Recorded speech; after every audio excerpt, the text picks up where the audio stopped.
नमस्कार दोस्तों, स्वागत है आप लोगों का हमारे इस YouTube चैनल में। मैं विकास मिश्रा फिर हाजिर हूँ आपको के पास इनकम टैक्स की हमारी नेक्स्ट वीडियो लेके, इस सीरीज की हमारी 5वीं क्लास लेकर। आज हम बहुत ही इंपॉर्टेंट डिस्कशन करने वाले हैं इनकम टैक्स में।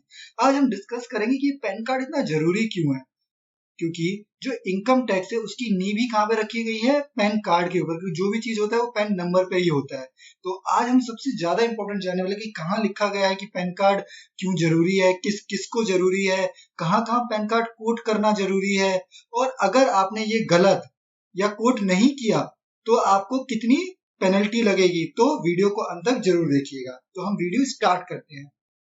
सबसे पहले पैन कार्ड की फुल फॉर्म क्या है? परमानेंट अकाउंट नंबर, जो कि हमारे किसमें हम सेक्शन 139A एंड रूल 140 पढ़े रहे हैं।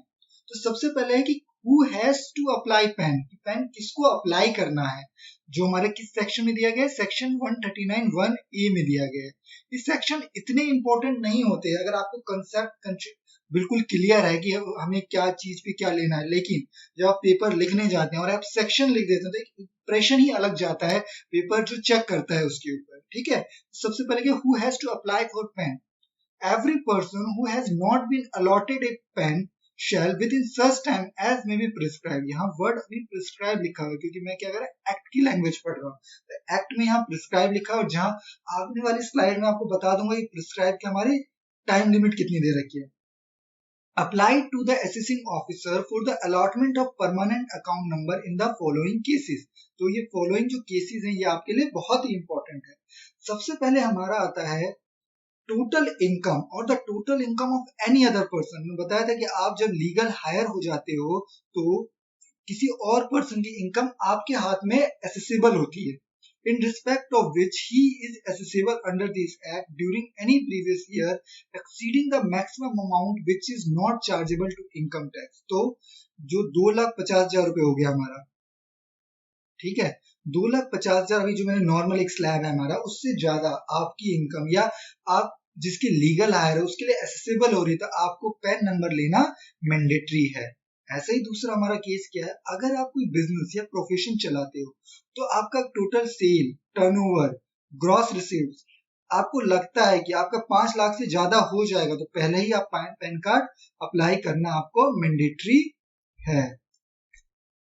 ऐसे ही हमारा तीसरा केस क्या आता है कि जिन केसेस में जो हमारे ट्रस्ट होते हैं, कोऑपरेटिव सोसाइटीज होती है हमारी, ठीक है, या आप ये सारी चीजें जो हमारी होती है इन सबको क्या है, पैन नंबर लेना मैंडेटरी है।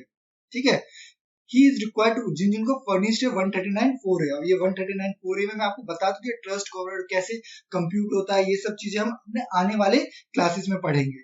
तो इन सबको पैन नंबर लेना बहुत ही ज्यादा मैंडेटरी होता है, और जो मेरे हिसाब से जो लगता है इसका वॉल्यूशन जो होता है आज भी इंडिया में बहुत ज्यादा है। क्योंकि मैंने कई बार पर्सनल मेरा एक्सपीरियंस है कि होता क्या था, जब पुराने उसमें जो है, पुरानी हमारी जो ट्रस्ट है, सोसाइटीज हैं, वो सब क्या करती थी, उन्होंने क्या किया, ट्रस्ट डीड से जाके या सोसाइटी में जाके अपना एक लीगल एंटिटी बना लिया और उससे काम धंधा किए जा रहे हैं। इनकम टैक्स उनको मतलब नहीं, क्योंकि उनके में एक धारणा क्या है कि जो भी हम कमा रहे हैं वो सारा हमारा टैक्स फ्री है, जो कि बहुत हद तक गलत है। इसलिए उनको पैन नंबर लेने की जरूरत नहीं है। पैन नंबर लेंगे तो उल्टा उनको रिटर्न फाइल करना पड़ेगा, दिखाना पड़ेगा।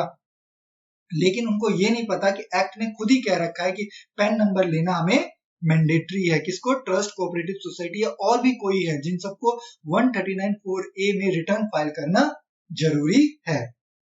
ठीक है, अब हमारा डी वाला क्लॉज अब नॉट रेलिवेंट है, अबॉलिश हो चुका है, तो इसलिए इसको पढ़ना हमें जरूरी नहीं है। उसके बाद आता है the person being a resident. Individual को छोड़ के कोई भी पर्सन हो गया, कंपनी हो गई, फर्म हो गई, मैंने आपको पिछले वीडियोस में अपने बताई थी पर्सन की डेफिनेशन की, पर्सन क्या होते हैं। उन लोग अगर कोई भी ट्रांजेक्शन 2.5 लाख से ऊपर करते हैं ड्यूरिंग द प्रीवियस ईयर या फाइनेंशियल ईयर, तो उन सबके पास भी पैन कार्ड होना जरूरी है।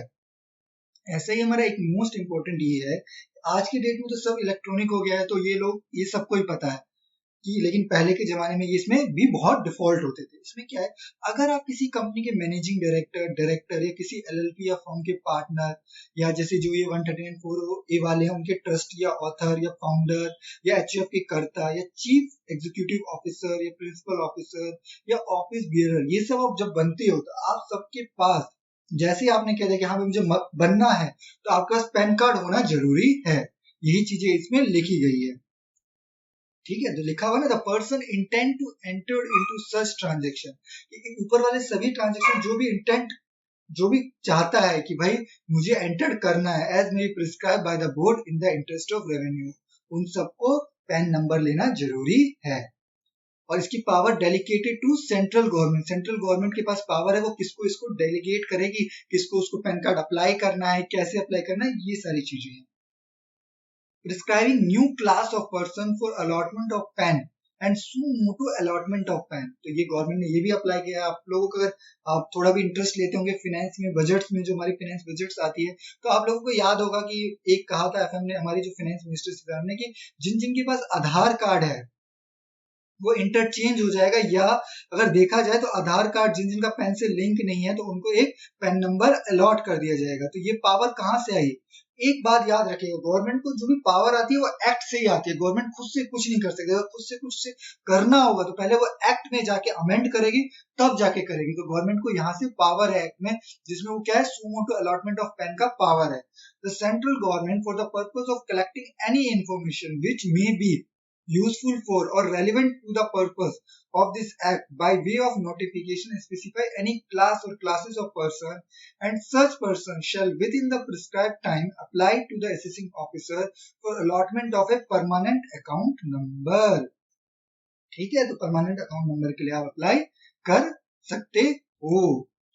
ठीक है, अब हम बोलते हैं कि पेन कौन अलॉट करेगा, तो पेन हमें कौन अलॉट करता है? एओ भी अलॉट कर सकता है। ये नहीं कह रहा कि एओ ही करेगा, लेकिन क्या है कि पेन आपका, अगर जैसे मैं हूं, मैं जिद पकड़ लिया कि भाई मेरे को तो पेन लेना ही नहीं है, जो करना है उखाड़ ले तू भाई मेरा, मैं खुद से अप्लाई नहीं कर रहा हूं। तो ईओ को भी पावर दे रखी है कि भाई आप उस बंदे का पेन अप्लाई करके उसका पेन नंबर अलॉट करो, क्योंकि जो असेसमेंट होगा, कुछ भी होगा, वो तो पेन नंबर पे होगा। बिना पेन नंबर के तो कोई डाटा ही क्रिएट नहीं होगा उस एसएससी का। तो उसके लिए क्या है, ईओ को पावर दे रखी है कि भाई आपका जो एसएससी है वो पेन नंबर अप्लाई नहीं करना चाहता है, उसका टैक्स पेबल भी बन रहा है, तो भी वो कह रहा है कि मैं पेन नंबर अप्लाई नहीं करूंगा। तो आपके पास पावर है कि आप उसका पेन नंबर अप्लाई कर लो, उसका पेन नंबर आ जाएगा, उसके बाद उसका असेसमेंट करना है, टैक्स निकालना है, वो सब आप निकाल सकते हो। वही लिखा है, the assessing officer having regard to the nature of transaction as may be prescribe may also allot a pen to any other person whether any tax is payable by him or not in the manner in accordance with the procedure as may be prescribed। ठीक है, तो as may be prescribe का वही है कि धीरे धीरे इनके रूल आएंगे, लेकिन गवर्नमेंट ने क्या, जब एक्ट जिसने बनाया, एक्ट मेकर जो थे हमारे, उन्होंने इनके मन में था कि ऐसी भी सिचुएशन आ सकती है कि जिसमें मैं एक बिजनेस चला रहा हूँ जहां पे मेरा सारा काम कैश से होता है, ठीक है, तो मुझे पैन नंबर की कोई जरूरत नहीं है, लेकिन ए को ये बात पता चल गई कि भाई मेरा जो है, जो ग्रॉस टर्नओवर हो गया 5 लाख से ऊपर है, या मेरी जो इनकम आ रही है, जो नेट प्रॉफिट आ रहा है, वो इतना आ रहा है कि जो टैक्स पेबल के उसमें आ रहा है, उसमें मुझे एक नोटिस भेजा, नोटिस भेजने के लिए पैन नंबर तो है नहीं, तब भी उसने एक वैसा भेज दिया, हाइपोथेटिकल कह देते हैं कि भाई आपका ऐसे हो रहा है, आप पैन नंबर अप्लाई करो। मैंने मना कर दिया, भाई मैं नहीं अप्लाई कर रहा, क्या कर सकता है तू? तो एक्ट में उसे पावर दे रखी है, अगर एक्ट में ये पावर नहीं होती तो वो भी अप्लाई नहीं कर सकता था। एक्ट में पावर दे दी गई है ईओ के पास कि वो क्या करेगा, मेरा एक पैन नंबर अप्लाई करके पैन नंबर इशू करवाएगा और उस पैन नंबर पे मेरा फिर असेसमेंट करेगा। Person other than following under section 139 1A और 2 में अप्लाई फॉर पैन। अब ये नहीं है कि भाई जो जो हमने डेफिनेशंस पढ़ी कि 2.5 लाख 5 लाख उन लोगों को ही पैन नंबर अप्लाई करना है। मतलब अगर मैं सुमोटो भी चाहता हूँ कि मेरी कोई इनकम नहीं है, कुछ नहीं है, बस एक मुझे पैन नंबर चाहिए, तो मैं भी अप्लाई कर सकता हूँ। Any person not following under clause under section 139A1 और 139A2 अब may apply to the assessing officer for the allotment of PAN and thereupon the assessing officer allot a permanent account number to such person forthwith. ठीक है, तो यही बात है कि ऐसा नहीं है कि पैन नंबर उन लोगों के लिए ही मैंडेटरी है तो वही अप्लाई करे। आप भी अगर सुमोटो चाहते हैं कि मेरे पास एक पैन नंबर हो, आज के डेट में हर कोई चाहता है कि मेरे पास एक प्रूफ हो मेरा, तो वो पैन नंबर लेके चलता है, क्योंकि हर जगह मैंडेटरी हो गया है, तो वो भी अप्लाई कर सकता है। Power delegate to the central government to notify class or classes of person for whom it will be obligatory to apply for PAN। जो एक छोटा सा वहां पे लिखा गया था, अब उसी को डिटेल में लिखा गया कि पावर कैसे डेलीगेट किया गया सेंट्रल गवर्नमेंट, नोटिफाई किया गया कि किस क्लास और क्लास ऑफ पर्सन को पैन नंबर लेना जरूरी है। ठीक है, वो चीजें एक्ट में लिखी गई थी, और ये क्या है, सेंट्रल गवर्नमेंट का जो पावर था उसका उन्होंने यूज करके नोटिफाई किया कि इन इन लोगों को भी पैन नंबर लेना जरूरी है।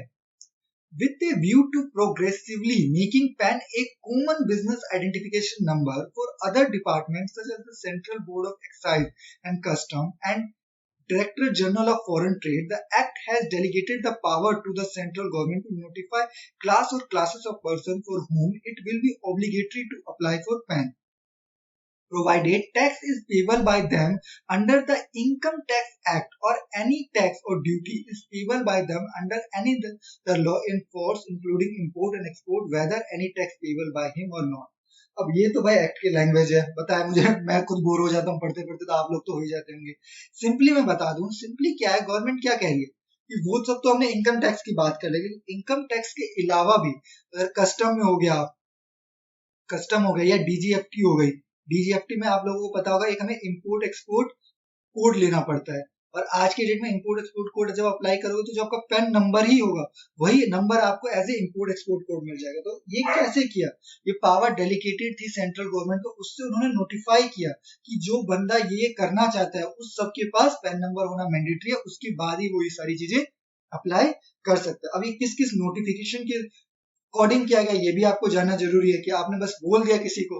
तो आजकल मतलब मैं भी जो सीए की लाइन में उठने में तो प्रोफेशनल हूँ, तो हमारे में सबसे ज्यादा क्वेश्चन यही आता है जब हम अपने सीनियर्स से बात करते हैं कि हमने अगर कुछ पढ़ा है, पढ़ने के बाद अगर हम कुछ बोल रहे हैं तो वो लिखा कहाँ गया है, एक्ट में लिखा कहाँ गया है, या कोई नोटिफिकेशन है और नोटिफिकेशन नंबर क्या है, नोटिफिकेशन कहाँ है। क्योंकि हमारी बात का तो महत्व है, लेकिन बात के साथ साथ ये जो नोटिफिकेशन या लिखा कहाँ गया है ये आपके पास होना बहुत ही जरूरी है, क्योंकि यही एक सपोर्टिंग है जिससे जो आपने बात रखी है उसका महत्व होगा। तो क्या है, the central government by notification number 11468 dated 29th August 2000 has notified the following class or classes of person who shall apply to the AO for allotment of person who shall apply to the assessing officer for allotment of permanent account number। सबसे पहले क्या, exporter and importer, जो भी export और import कर रहे हैं वो सारे लोग। दूसरा, जो सेंट्रल एक्साइज रूल के अंदर जो कस्टम में मतलब माल इधर से उधर ले जाते हैं, वो ब्रोकर भी हो सकता है, जो आपका कस्टम क्लियरेंस एजेंट होता है, ये सारी चीजें हो गई। तो इन सबको भी क्या है कि पैन नंबर अप्लाई करने के लिए नोटिफिकेशन कर दिया। तो ये 2000 का नोटिफिकेशन, इसलिए उन्होंने central excise rule, custom, service tax लिखा, लेकिन ये सारी चीजें अब मैंने एक रेफरेंस के लिए क्या है कि it now merge with GST law, ये तुम्हारे किससे मर्ज हो गया, जीएसटी लॉ से मर्ज हो गया। ऐसे ही क्या लिखा है कि सेनवेट क्रेडिट का जो इनवॉइस लेता है वो हो गया, जो सर्विस टैक्स में रजिस्ट्रेशन होता है या एसएस होता है, लेकिन आज के डेट में क्या है, मोस्टली हमारे क्या है, जीएसटी से मर्ज हो गए हैं। तो जीएसटी में जो भी अप्लाई करता है उन सबको क्या पैन नंबर होना मैंडेटरी होता है। और ये देखो, the above person shall apply for allotment within 15 day of the publication of the notification। मतलब ये है कि 2000 में बहुत सारे लोग कुछ काम कर रहे होंगे, इनमें से उस समय तो मैंडेटरी नहीं था कि पैन नंबर, अगर मैं एक्ट वाले किसी भी प्रोविजंस में, एक्ट वाले किसी भी जो प्रोविजन बताए मैंने उसमें फॉल नहीं करता तो पैन नंबर मेरे लिए मैंडेटरी नहीं था। लेकिन after this notification with in 15 days मुझे मैंडेटरी हो गया है कि मैं पैन कार्ड के लिए अप्लाई करूं और इन ऑफिसर्स को इंटीमेट करूं। ठीक है, वही लिखा who fall in the above category after the date of shall apply for allotment of PAN. ठीक है, वही चीज हमारा इंपोर्ट एक्सपोर्ट हो गया। और जिनके पास जो नया अप्लाई करना चाहते हैं तो बिफोर मेकिंग एन एप्लीकेशन उनको पैन नंबर लेना मैंडेटरी है। ऐसे एक दूसरा नोटिफिकेशन आया था हमारा 355/2001 11 दिसंबर 2001 को, जिन्होंने और चीजें ऐड की थी। ऐड क्या की थी उन्होंने, सेंट्रल सेल्स टैक्स एक्ट 1956 या जनरल सेल्स टैक्स लॉ जो हमारे स्टेट्स के भी होते थे, इन सबको भी उन्होंने फॉल करता गया थे। और इन सब के लिए उन्होंने टाइम लिमिट की रखी थी विद इन 30 डेज की, 30 दिन के अंदर उनको पैन नंबर अप्लाई करना जरूरी है। और अगर वो बाद में अप्लाई करें, मतलब इस नोटिफिकेशन के बाद अगर वो ये इन सब चीजों के लिए अप्लाई करना है तो बिफोर अप्लाइंग उनको शैल apply for allotment of permanent account number, की मतलब इन सब के लिए रजिस्ट्रेशन लेने से पहले उनके पास पैन नंबर होना मैंडेटरी है। अब हम एक इंपॉर्टेंट चीज में ये भी है कि person to be quote in certain cases, जो पैन है हमारा वो कब कब पर्सन को कोट करना जरूरी है। On allotment of permanent account number every person shall quote such number in all his return to or corresponding with any income tax authority। ठीक है, जब मैंने टैक्स पे किया या कोई नोटिस आया, कुछ का भी जवाब हो या कुछ भी आप रिटर्न भर, हर चीज में आपको पैन नंबर कोट करना मैंडेटरी है। ठीक है, और आपको भी बता दूं, जो एक्ट बना था या जो नोटिफिकेशन आई थी, ये हमारी पुरानी है, जब हमारे क्या था, मैनुअल थे बहुत सारे काम, ठीक है ना। तो आज के डेट में मतलब इतना रेलिवेंट नहीं है, क्योंकि आज के डेट में क्या होगा, सब इलेक्ट्रॉनिक हो गया, तो पैन नंबर आप लोग करते ही करते हैं, कोट है तभी उसका क्रेडिट, ये सब लोगों के माइंड में फिट हो गया। लेकिन पहले क्या ऐसा नहीं था, मैनुअल था, तो इसलिए ये प्रोविजंस लाए गए कि आपको सही कोट करना पैन नंबर हर रिटर्न में जरूरी है। अगर आपने नहीं किया तो आपको इनवैलिड हो जाएगा, ठीक है। Quote such number in all challan for the payment any sum due under this act, quote such number in all document pertaining to such transaction as may be prescribed by the board in the interest of the revenue and entered into by him, ठीक है। तो ये सारी चीज क्या है, pan number quote करना mandatory है। और ये वाली जो चीज है मैंने ब्लू से हाईलाइट करके, ये आज के डेट में सबसे ज्यादा इंपॉर्टेंट है और बहुत लोग गलती करते हैं। मतलब मेरे भी खुद के इतने क्लाइंट है, उनकी भी गलती होती है इन सब में, तो ये हमें ठीक करवाना जरूरी है। इसमें क्या लिखा है कि every person shall intimate the assessing officer any change in his address or in the name and nature of his business on the basis of which the permanent account number was allotted to him। इसमें क्या लिखा है, जब मैं pan number apply करता हूँ, ठीक है, तो पैन नंबर मैंने 5 साल पहले अप्लाई किया था, मतलब 2015 में अप्लाई किया था, ठीक है। उस समय मेरा रेजिडेंशियल स्टेटस जयपुर का था, ठीक है। तो मैंने वहां के आईडी से अपना बनाया था कि भाई मेरा पैन कार्ड रेजिडेंशियल वो है। आज की डेट में मैं दिल्ली में रहता हूँ, सब कुछ मेरा दिल्ली में है, और मैंने इनकम टैक्स को आज तक इंटीमेट ही नहीं किया कि भाई मेरा एड्रेस चेंज हो गया। लोग क्या करते हैं, इनकम टैक्स की ई फाइलिंग की प्रोफाइल में अपडेट करके छोड़ देते हैं, लेकिन होता क्या है, हमें असेसिंग ऑफिसर को जो नया फॉर्म आता है 49A चेंज वाला, वो फील करके उसमें हमें एड्रेस को अपने को चेंज करके बताना होता है कि अब मेरा एड्रेस जयपुर का नहीं दिल्ली का है तभी, और मेरे को जो भी क्रॉसपाउंडिंग करो वो दिल्ली पे करो। तो ये चीज बहुत ही इंपॉर्टेंट है। आप में से भी बहुत सारे लोग देख लीजिए जो भी प्रैक्टिस करते हैं या उनके कई रिलेटिव्स हैं कुछ हैं, तो ये बात जरूर देख लीजिए कि आप जब जब अपना एड्रेस चेंज करते हैं कुछ भी करते हैं, तो अपना पैन कार्ड में भी वो अपडेट करवा लीजिए, क्योंकि हो सकता है कि इन फ्यूचर अगर आपको कोई नोटिस आता है कुछ आता है और आपको वो मिला ही नहीं, क्योंकि वो तो गलत एड्रेस था, पुराना एड्रेस था, तो भी इनकम टैक्स आप पे प्रोसीडिंग कर सकती है, क्योंकि उनका क्या कहना है कि भाई आपने जो अपना इनकम टैक्स में जो डिटेल दे रखी थी वो तो पुराना एड्रेस था, वो उसी पे हमने किया है और एक्ट में भी वही लिखा है। तो अगर आपने चेंज कर लिया तो आप बताते तो जरूर, क्योंकि हमने एक्ट में तो लिख रखा है, सेक्शन 139(5)D में लिख रखा है कि जैसे जैसे आप चेंज करेंगे आप हमें बताते जाएंगे। बताने का फॉर्मूला वही है कि जो चेंज वाला जो हमारा फॉर्म है 49A वो फिल करके आप सबमिट करिए NSDL को, आपका एड्रेस चेंज हो जाएगा। तो ये बात बहुत ही इंपॉर्टेंट है। अब मैं ट्रांजेक्शन पे आ जाता हूँ, ये भी बहुत इंपॉर्टेंट है। ये बिजनेसमैन के लिए भी इम्पोर्टेंट है और नॉर्मल कंज्यूमर्स या इंडिविजुअल्स के उनके लिए भी जरूरी है। बिजनेसमैन के लिए कि ये डिटेल इकट्ठा करके रखना कि भाई कब कब मैंने अगर इस बिजनेस में हूँ और इस लिमिट से ऊपर मेरी ट्रांजेक्शन हो रही, तो मुझे जो भी मेरे क्लाइंट है या कस्टमर है उनसे मुझे पैन नंबर इकट्ठा करके रखने हैं। और कस्टमर के लिए इसलिए, कंज्यूमर के लिए, जब भी वो चीज लेने जा रहे हैं तो अपना पैन कार्ड या पैन नंबर लेके जाएं, तो कहीं ये ना हो कि भाई उनकी मेहनत बेकार हो जाएगी, कहीं भाई तुम दूर जा रहे हैं, पैन नंबर लिया ही नहीं है, पैन कार्ड मेरे पास है ही नहीं। तो इसलिए दोनों को ये बात जानना बहुत ही जरूरी है, और ये हमें कहाँ प्रिस्क्राइब है, रूल 114B में हमें ये प्रिस्क्राइब कर रखा है। सबसे पहले आता है हमारा मोटर व्हीकल, ठीक है, ठीक है। इसमें क्या है, सेल और purchase of A motor vehicle और व्हीकल्स, ठीक है। इन सब में क्या है कि जब भी आप मोटर व्हीकल्स खरीदने जाते हो, ठीक है, अदर देन 2 व्हीकल इसमें लिख रखा है, तो इसका मतलब जब भी मैं कार खरीदने जाऊंगा या उससे बड़ी व्हीकल्स हो गई, ये जब मैं खरीदने जा रहा हूं, तो मुझे अब मेरा जो वो होगा एजेंट होगा या मेरी जो एजेंसीज होगी, उनको मैं पहले अपना पैन कार्ड दूंगा, वो मेरे से पैन कार्ड कलेक्ट करेंगे, उसके बाद ही वो मुझे रजिस्ट्री हो गई, ये सब चीजें वो मेरे को कार के जो आरसी वारसी हो गई, ये सब चीजें वो मुझे तभी प्रोवाइड करेंगे। तो मेरे पास पैन कार्ड होना जरूरी है। अगर मैं कार खरीदने की सोच रहा हूँ तो उससे पहले भाई पैन कार्ड ले लो, भाई पैन नंबर होना चाहिए, तभी आप कार खरीद सकते हो। मैं एग्जांपल बता रहा हूँ, कार ऐसे ही सारी मोटर व्हीकल उन्होंने कवर कर रखी है कि जब भी अगर आप वो खरीदने जाओगे तो आपके पास पैन कार्ड होना चाहिए, और बिजनेसमैन को इसका रिकॉर्ड रखना पड़ेगा कि इसको उन्होंने कार बेचा था, उसका पैन नंबर ये है। ऐसे ही क्या है, ओपनिंग एन अकाउंट, जब भी आप बैंक में अकाउंट खोलने जाओगे, अदर देन क्या है, बेसिक सेविंग अकाउंट, ठीक है, जनधन जैसे जो हमारे होते हैं बेसिक सेविंग अकाउंट, या टाइम डिपॉजिट के लिए ना अदर इसमें अलग से एक वो दे रखा है सीरीज, तो इसलिए देखो लिखा है ना सीरीज नंबर 12, ठीक है, तो अलग से दे रखा है। इसलिए इन दोनों को छोड़ के आप कोई भी अकाउंट खुलवाने जाओगे बैंक में, वो हमेशा आपसे क्या मांगेगा, पैन नंबर मांगेगा। तो आप समझ लीजिए कि यहाँ से बैंकों को पावर मिली है कि जब भी आप अकाउंट खुलवाने जाते हो तो सबसे पहले वो क्या आपसे पैन कार्ड मांगता है। पैन कार्ड क्यों मांगता है? क्योंकि एक्ट ने मैंडेटरी कर रखा है, तो इसलिए उनको पैन नंबर लेना जरूरी है। ऐसे ही अगला वाला भी हमारा बैंक से ही जुड़ा हुआ है कि जब भी आप क्रेडिट कार्ड या डेबिट कार्ड लेने जाते हो तब भी आपको पैन नंबर लेना जरूरी है। ठीक है दोस्तों, ऐसे ही आप जब आप डीमेट अकाउंट खुलवाते हो तब भी आपको पैन नंबर लेना जरूरी है। ठीक है, तो ये सारी नॉर्मल चीजें है कि मैं मोटर व्हीकल कार खरीदने गया, मैंने अकाउंट खोला, या क्रेडिट या डेबिट कार्ड लेने गया, या डीमेट अकाउंट में खुलवा रहा हूँ, तो ये सब आप लोगों को पता होगा कि भाई जब भी आप ये सब चीजें करने जाते हो तो आपको पैन नंबर मांगता है। लेकिन हमें ये जानना कि ये पावर कहाँ से मिली है। तो जैसे मैंने बताया ये पावर कहाँ से मिली है, section 139A5C and rule 114B, यहाँ पे प्रिस्क्राइब हो रखी है इन लोगों को कि इन लोगों को पैन नंबर लेना जरूरी है और आपको पैन कार्ड प्रोवाइड कराना, पैन नंबर प्रोवाइड कराना मैंडेटरी है।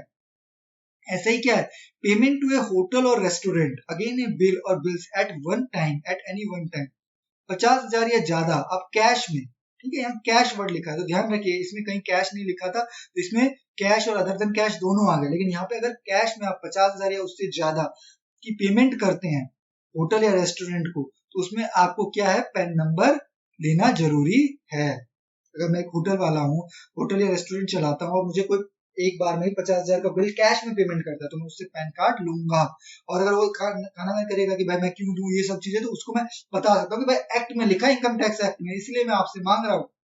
अगर आपने नहीं दिया तो मेरे पे भी वायलेशन होगा इनकम टैक्स का, और आप पे भी होगा, आप पे भी पेनल्टी लगेगी, मुझ पे भी लगेगी। तो यही दोनों के लिए भलाई है कि आप अपना पैन कार्ड दे दीजिए।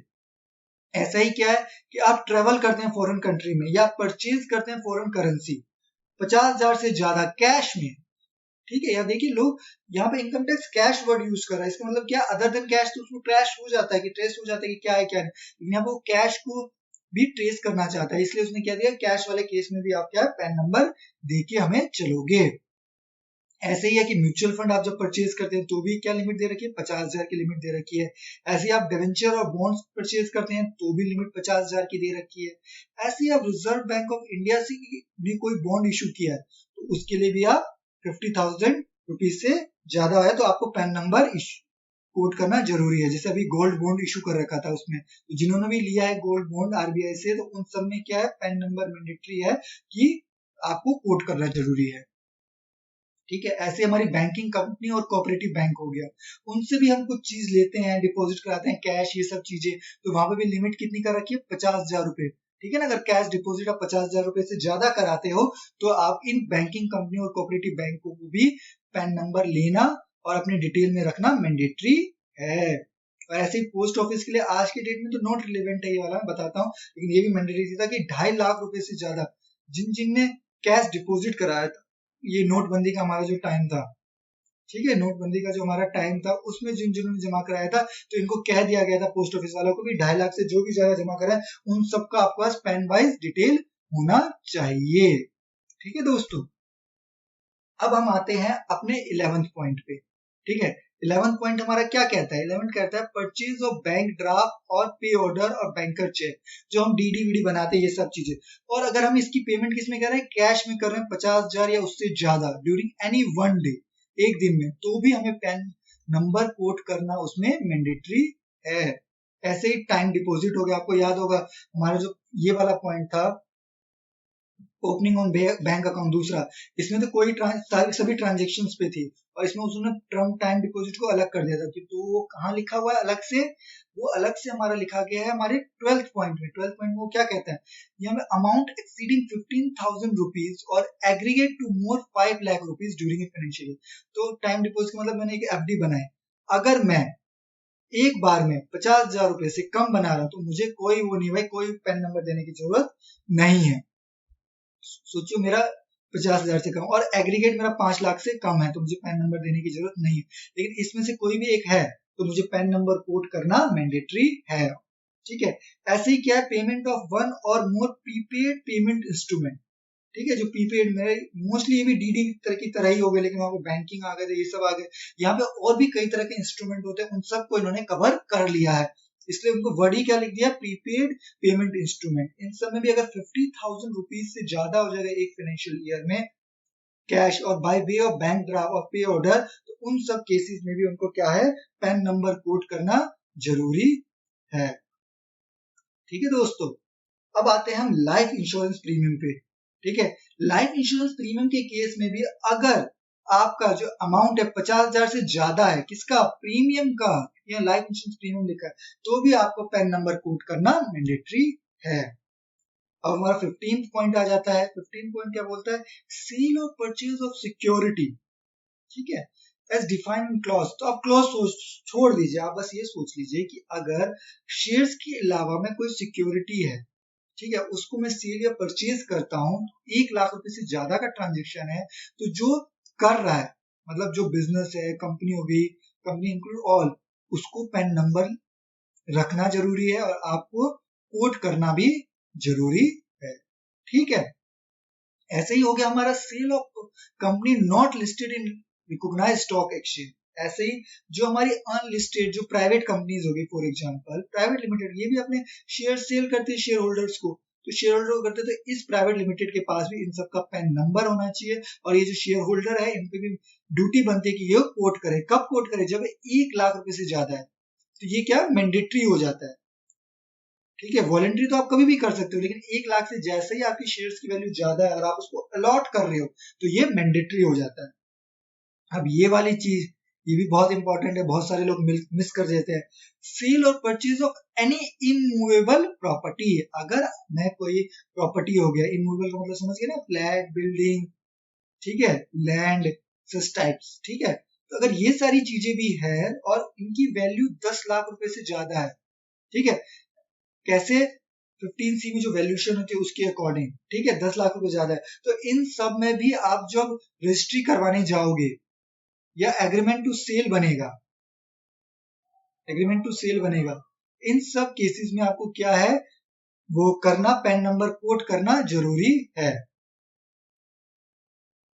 ठीक है, तो ये बहुत लोग मिस कर जाते हैं कि नहीं करते, तो बाद में उनको नोटिस आता है कि आपने पैन नंबर कोड नहीं किया था। ये तो मेरा कई मेरे क्लाइंट के साथ एक्सपीरियंस हो रखा है कि उन्होंने सब कुछ सही लिया लेकिन रजिस्ट्री में पैन नंबर नहीं दिया, उनके पास नोटिस आ गया 148 की कि आपने जो ये प्रॉपर्टी खरीदी उसका सोर्स ऑफ इनकम बताओ। 148 में नोटिस कर दिया कि हम क्यों ना 148 में केस खोल दे। तो ये कहा कि ये एक हमारे पास जो सोर्स था, मेरे क्लाइंट के पास तो सोर्स था, तो हमने बता दिया ये सब चीजें, लेकिन अगर वो उसी समय पैन नंबर कोड कर देते तो बाद में ये दिक्कत नहीं आती। तो इसलिए ये जरूरी है कि जब भी आप इमूवेबल प्रॉपर्टी परचेज या सेल करें तो अपना पैन नंबर रजिस्ट्री में या एग्रीमेंट टू सेल जो होता है जहां रजिस्ट्री नहीं होती, तो उन सब में आप जरूर डिस्क्लोज करें।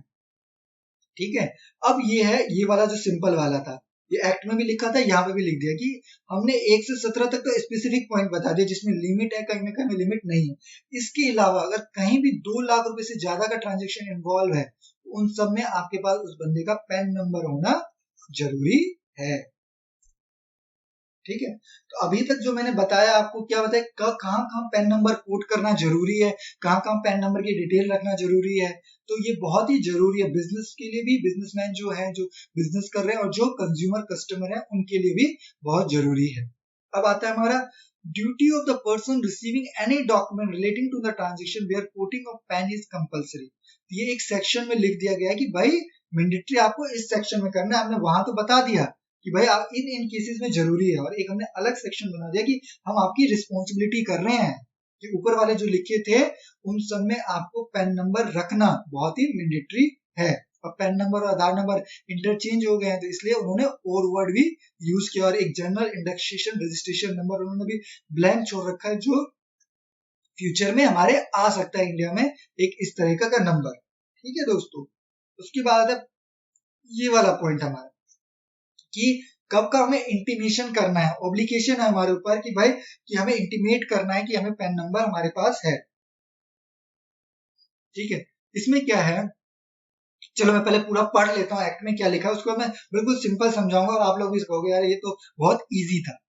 Obligation of a person receive any sum, income, amount from which tax has been deducted at source, section 139A5A। तो ये जो सेक्शन है, इस सेक्शन में ये बात लिखी गई है एक्ट में।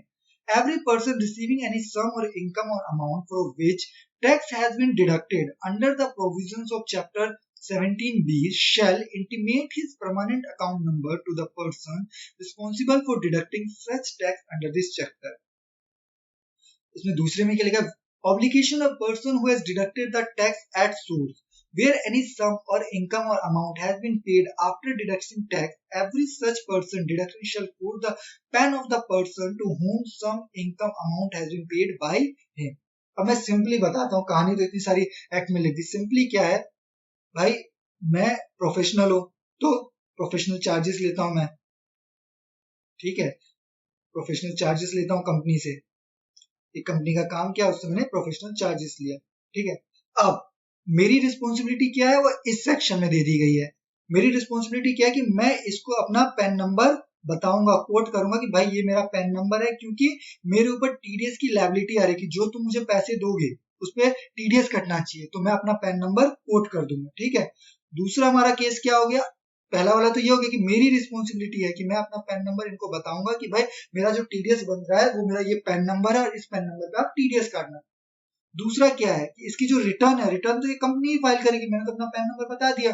तो इस कंपनी की अब रिस्पॉन्सिबिलिटी है कि जो अपनी रिटर्न फाइल करेगी इनकम टैक्स में, टीडीएस की रिटर्न जिसे बोलते हैं हम, वहां पे इस मेरे पैन नंबर को कोट करेगी. अगर उसने नहीं किया तो इसकी वायलेशन के लिए उसको पेनल्टी देनी पड़ेगी. तो एक्ट में इन दोनों सेक्शंस में ये बात लिखी गई है.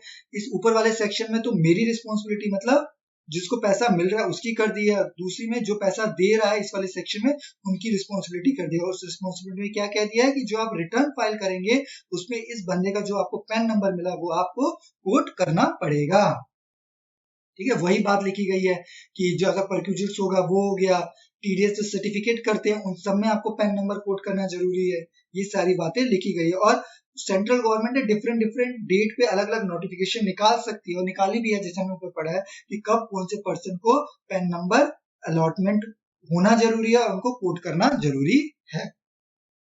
अब एक इसमें अब सिंपल वाला हमारा आ जाता है कि ऑब्लिगेशन ऑफ बायर, हमने दो पढ़े थे, टीडीएस काटना और जमा करने वाला, कंपनी और प्रोफेशनल में हो गया. ऐसे ये क्या है, obligation of buyer licence lease refer to in section 206C. ये हमारे टीसीएस के मोस्टली प्रोविजंस होते हैं.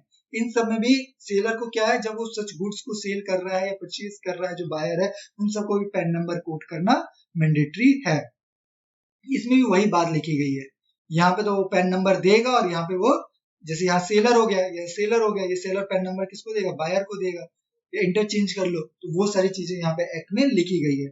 और एक जो हमारे लास्ट ईयर में जो प्रोविजन आया था, इंटरचेंजेबिलिटी ऑफ पैन एंड आधार, ठीक है. तो गवर्नमेंट ने अब क्या कर दिया है कि आपके पास पैन नंबर नहीं है तो भी गवर्नमेंट ने क्या कहा कि भाई आधार नंबर तो हमने सबका करवा दिया, कुछ भी कह के, ये कहीं जरूरी नहीं होगा, मैंडेटरी नहीं होगा, लेकिन आज के डेट में हर चीज जगह आधार मैंडेटरी करके आधार नंबर हमने सबका इश्यू करवा दिया है. तो आधार नंबर तो सबके पास है, पैन नंबर तो भी इतने लोगों के पास नहीं है, तो हमने इनको इंटरचेंजेबली बना दिया. तो हो सकता है कि इन फ्यूचर आपको पैन कार्ड ना मिले, सबका सब कुछ आधार कार्ड से भी हो, लेकिन अभी इतना पॉसिबल नहीं है, लेकिन इन फ्यूचर 5 साल 10 साल में हो सकता है कि ऐसा हो. तो गवर्नमेंट अभी से क्या इंटरचेंजेबली बना दिया है. तो इंटरचेंजेबली का मतलब क्या है कि आप पेन भी कोड करो, आधार भी कोड करो, आपके पास दोनों है तो, और नहीं तो आप सिर्फ आधार कोड कर लो. मतलब गवर्नमेंट का जो इंटेंशन है, ठीक है, वही लिखा हुआ है. तो प्रोसेस द आधार नंबर के आधार नंबर से कर लो, और जो intended is Aadhaar number relating to linking of Aadhaar with PAN, जिनके पास दोनों है वो दोनों लिंक करो, जो मैंने आगे बताया आपको, ठीक है. Quoting the authentication of PAN in the document pertaining to prescribe transaction, ठीक है. ये हमारा 1/9/2019 से आ गया है कि अब हमें क्या है कि पैन नंबर हम जब डालते हैं ना वो ऑथेंटिकेट करते हैं. जैसे मैं आपको अपना एग्जांपल जो मैं डेली लाइफ में करता हूँ, जैसे जीएसटी अप्लाई करता हूं मैं, आईसी कोड लोगों का अप्लाई करता हूं अपने जो क्लाइंट्स हैं इन सब का. तो इन सब में क्या होता है, पहले पैन नंबर जो डायरेक्टर्स हैं, जो पार्टनर्स हैं, जो प्रोप्राइटर्स हैं, उनका भी, और जिन कंपनी का मैं कर रहा हूं उन सबका ये ऑथेंटिकेट करके चलता है. तो जो कोड कर रहे हैं उनको ऑथेंटिकेट करना भी बहुत जरूरी है, ठीक है. वही लिखा हुआ है इस दूसरे वाले पॉइंट में भी लिखा है, person receiving the document pertaining to prescribed transaction ensures PAN और आधार number has been duly quoted and authenticated. समझिए इसकी बात. तो पहले क्या होता है कि मेरे को पैन नंबर चाहिए, उसने गलत बंदे ने गलत नंबर दे दिया, तो मेरी रिस्पॉन्सिबिलिटी पहले क्या होती थी 1 सितंबर 2019 से पहले कि पैन नंबर लेके मुझे रखना है.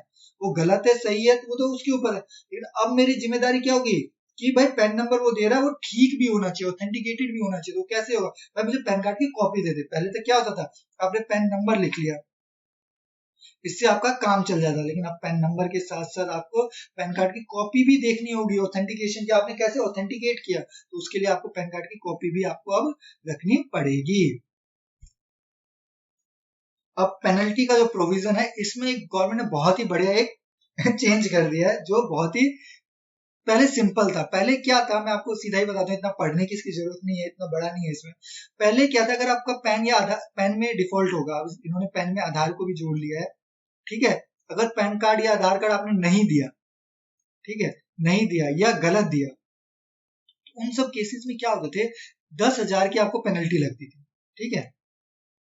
10,000 की पेनल्टी लगी, और कितनी भी आर भी हुआ, कुछ हुआ, कोई वो नहीं, जब पकड़े गए 10,000 की पेनल्टी ले भाई, 10,000 की पेनल्टी इनकम टैक्स वाले आपको माफ कर देते, इससे ज्यादा उनके पास पावर ही नहीं थी पेनल्टी।